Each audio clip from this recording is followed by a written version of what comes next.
Hi guys, it's Carissa. I kind of wanted to do a mid-cycle update for you, even though there isn't anything to really talk about. I think that an FET is so different in that it can feel a lot less and a lot more stressful than a fresh cycle. I mean, leave it to me to make something seem more stressful than it needs to, but I basically only have 3 appointments for this entire thing. I have a baseline, a lining check, and then a transfer, and that's it. Nothing really between. I still don't know the status of when the intralipid infusion will be. I don't know if they're planning to do that the same day as the transfer, or if I have to have a separate appointment for that, but I'm sure I will find that out on the 28th when I have my lining check. I definitely am feeling better. I feel more human since getting the birth control out of my system. I can tell you with 100% certainty that all of that rage and hysteria and the sobbing, all of that must have been that darn birth control pill, because I feel fine now.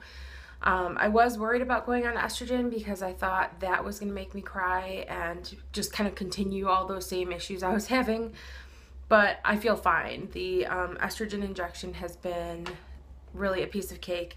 I've got the estradiol valerate, and I have been taking a very, very tiny dose of that.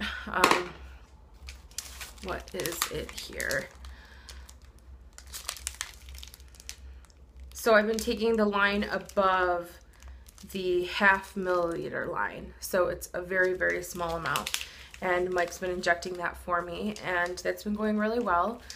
The only thing I will say about that is I think that it has been causing weight gain or water retention or something like that. I had lost, last I checked, I had lost 14 pounds in preparation for this FET, and then one day suddenly it was like I was backsliding, and for several days I would check my weight just once in the morning when I woke up. It's just kind of, I would just do it to kind of stay in touch with how things were going, and I had to stop doing that because I had gained almost 5 pounds back of what I lost, and I thought that is just outrageous. And but it's weird because I went a few days without weighing myself, and then this morning when I did, I was still back at that 14-pound mark. So who knows? I mean, people fluctuate so much for so many different reasons, and being on different kinds of medications and trying to grow a lining, so hoping that that causes some kind of weight as well.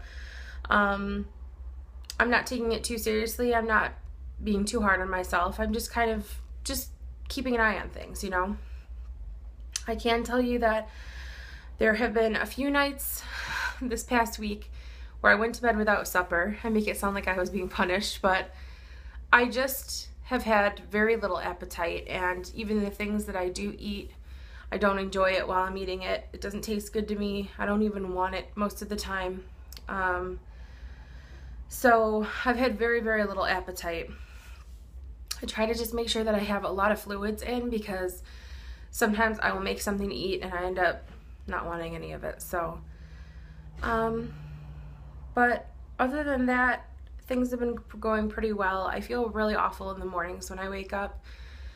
I have really vivid, long, drawn-out dreams, and I know that they say that your dreams are really only several minutes long, but I seriously feel like I get up in the middle of the night to pee because I drink so much water before bed. I get up in the middle of the night to pee a few times a night, and those dreams just pick right back up, and I'm just still in them. I'm still in these long, they feel like these, they feel like there's a big caper that I have to get through, and they're so involved. So that must have something to do with what, oh, I should show you my medicine organization here.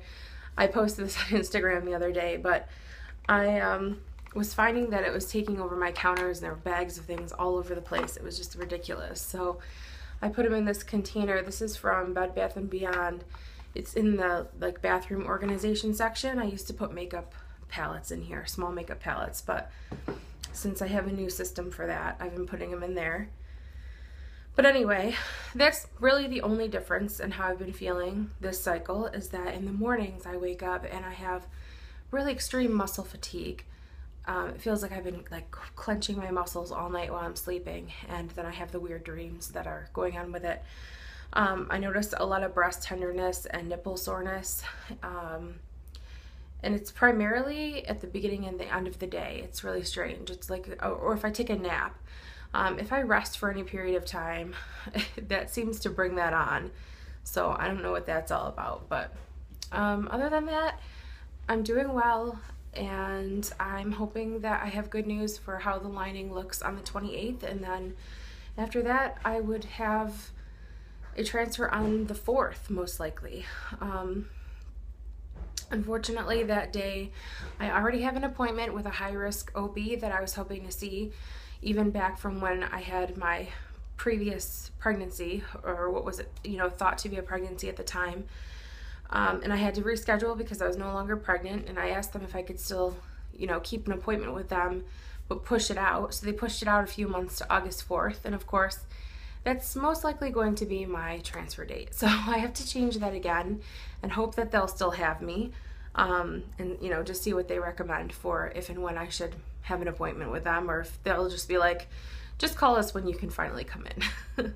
So, but that's pretty much it. I feel a lot better than my last few videos. I was awfully weepy and just feeling overall just devastated about everything. And when I say that, I mean I was devastated over cat food commercials. Like everything was getting to me. But I feel a lot more centered and level-headed, and I'm ready for the emotional roller coaster that is the wait after the transfer. So I'm just gearing up for that, and trying to get as much time, pleasant time, with Mike as possible, because I know that we both get really tense and we both have a lot of emotions in the weeks after an IVF procedure. So